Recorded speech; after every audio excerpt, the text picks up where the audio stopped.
Museveni bimunafuyiza Bobi Wine taliimu.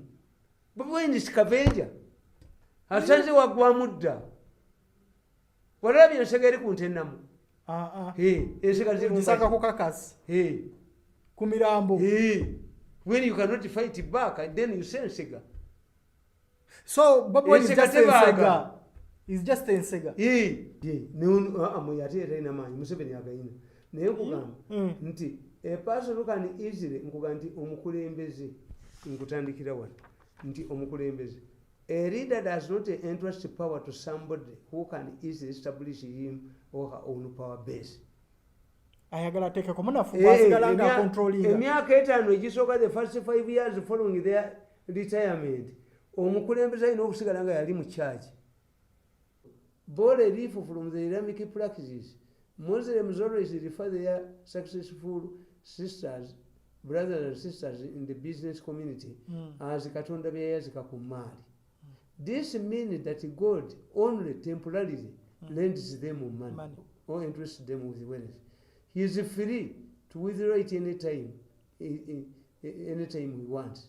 It is therefore that is applicable to leadership.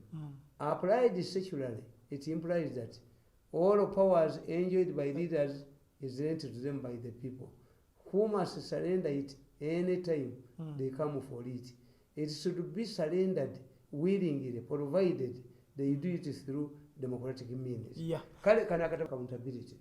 A wise Chiganda proverb says that omuyonjo omutono wekuweta enkoko ekinso. Literally translated in English, to connect that a cock must fit in a small cage.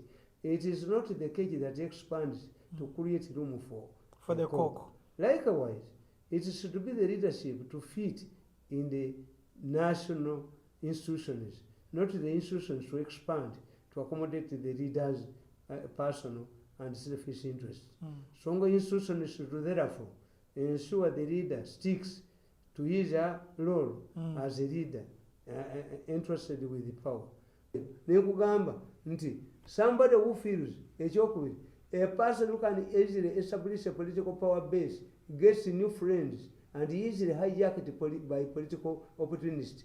Mumugenda ne mulowooza nti oyo musajja musiru, oyo tasobola, oyo takola.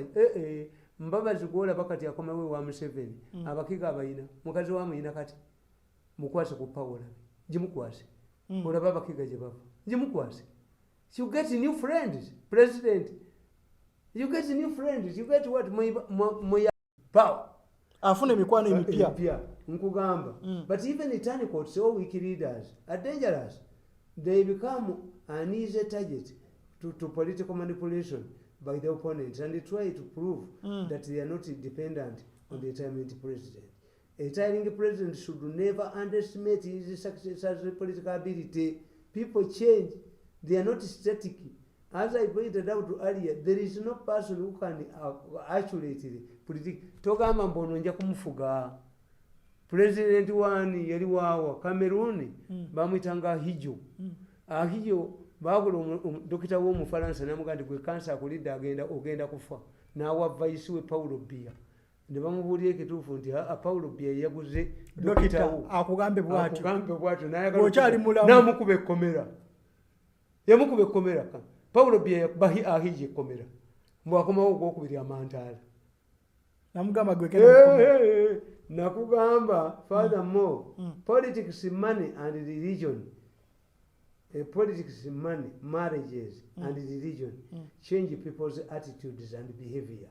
This is because they attract new friends with different motives. This explains why when people get money and power or get married, they change friends. In Kenya, Mzee Jomo Kenyatta and the Kikuyu mafia underestimated Daniel Arap Moi. They believed that since Moi came from a small tribe among the Kalenjin, the Kikuyu who had established a stronger network within the government and the private sector would snatch power from him. They looked at Moi as a passing crowd. However, he outsmarted them. In Zambia, Frederick Shiruba underestimated David Patrick Mwanawasa. He was deceived by medical doctors that Mwanawasa would not complete his first term as president. Mwanawasa was a victim of a fatal accident that severely affected his abdomen. He reasoned that if Mwanawasa became a president and gave him trouble, he would die within a very short time. Therefore, Chiruba suggested that the new president be deputized by a vice president who would take over from him. But Chiruba would later pay heavily for this Mwanawasa, subjected him to a long and embarrassing court process where his underparts were exposed to the public. Most of the former allies of Chiruba were put behind the bars. Mwanawasa wanted to remain and die his own man. He did not attribute his ascendancy to the presidency to Chiruba's role. Chiruba failed to understand that Mwanawasa, as a private lawyer, could not pay for the huge health bills, and the doctors had based their death period to this fact. Kakati ono moyi bamulowooza nti mwangu nnyo abakyalo ne bagamba nti nga tugenda omulamu ku Tamale nabagamba nti Museveni ligasi gye mbadde mbanyonnyola nti Museveni ayinza okugenda nga talese ligasi. Nabagamba nti therefore it is important that a telling president ensures his successor does not undermine his legacy. Ne bagamba President Yoweri Museveni pointed out that he does not care about his legacy. However, this is important. Ugandans will remember Museveni, among other achievements, as a man who restored peace, stability, and human dignity, and rejuvenated the country's image. Ugandans, for the first time in history, saw soldiers who do not rape women or kill at will. Because they do kill at will. Yes. They do kill. Yes. Who don't rape women and kill at will. Who don't kill with impunity or don't steal from the public. They do at this time. They will remember that Museveni turned the number of killing fields during Amin and Okero's rule into an industrial center. In the 70s, Namave, the current industrial center, and the 80s, people would scan Namave forest on a daily basis to retrieve corpses of their dead body relatives.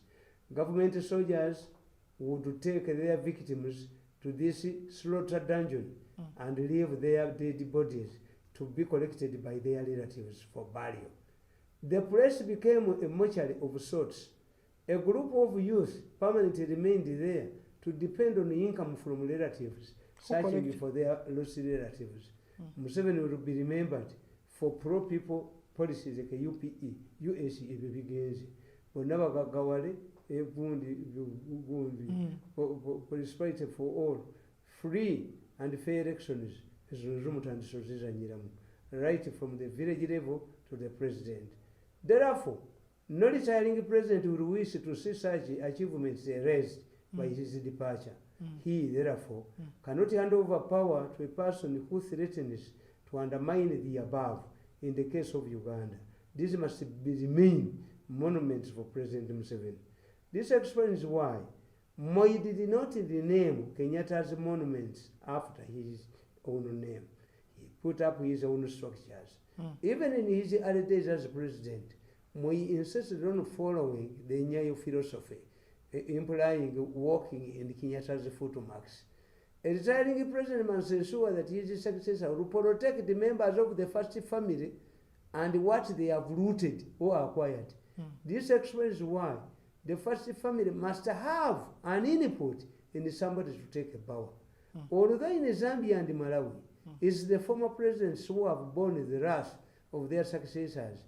In many cases, the first family members become the punching bags of the new regime. Even where the president has committed human rights violations, anger is always meted out on members of the first family. People often vent their anger on members of the first family who are innocent.